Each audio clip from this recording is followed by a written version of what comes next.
কুষ্টিয়ার কুমারখালীতে আলাউদ্দিন আহমেদ ফাউন্ডেশনের উদ্যোগে বর্ণাঢ্য আয়োজনে বাংলা নববর্ষ উদযাপিত হয়েছে। সকাল ৯টায় আলাউদ্দিন নগর থেকে গরুর গাড়ি, ঘোড়ার গাড়ি, পালকি ও ঢোল-সহ গ্রামীণ ঐতিহ্য তুলে ধরে বর্ণাঢ্য আনন্দ শোভাযাত্রা বের হয়ে বিভিন্ন সড়ক প্রদক্ষিণ শেষে আলাউদ্দিন আহমেদ শিক্ষাপল্লী পার্কে সমাপ্ত হয়। হেলথ কেয়ারের চেয়ারম্যান আলহাজ আলাউদ্দিন আহমেদ প্রধান অতিথি হিসেবে উপস্থিত ছিলেন। শিক্ষাপল্লী পার্ক এলাকায় প্রতি বছরের মতো গ্রামীণ মেলা বসে। মাটির পুতুল, পাতিল, কড়াই, বিন্নি ধানের খই, মিঠাই সহ ঐতিহ্যবাহী পণ্যের শতাধিক স্টল এবং শিশুদের জন্য চরকি, মিনি ট্রেন ও নাগরদোলা ছিল বিশেষ আকর্ষণ। দিনব্যাপী দেশ বরেণ্য শিল্পীদের সঙ্গীত ও নৃত্য পরিবেশনায় সাংস্কৃতিক অনুষ্ঠান অনুষ্ঠিত হয়। সরকারি, বেসরকারি কর্মকর্তা, শিক্ষক, শিক্ষার্থী ও সর্বস্তরের মানুষের অংশগ্রহণে মেলা প্রাঙ্গণ মুখরিত হয়ে ওঠে।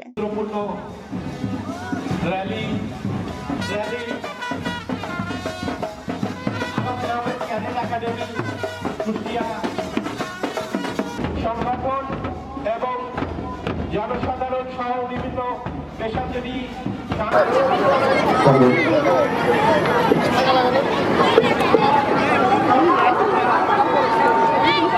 আমাদের সেই বছর সেই উদযাপন অনুষ্ঠান যেখানে আমাদের বাংলা নববর্ষ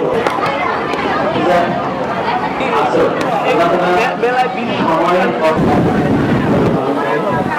যারা ভালো কাজ করে, যারা আবাসিকের জন্য 700 উপরে মানুষের ঘর বানাতে, তো আমরা অশেষ ধন্যবাদ জানিয়ে এবং আমরা কিছু আমাদের আলাউদ্দিন স্যার এখানে উপস্থিত হবেন, তিনিও আসবেন এখানে।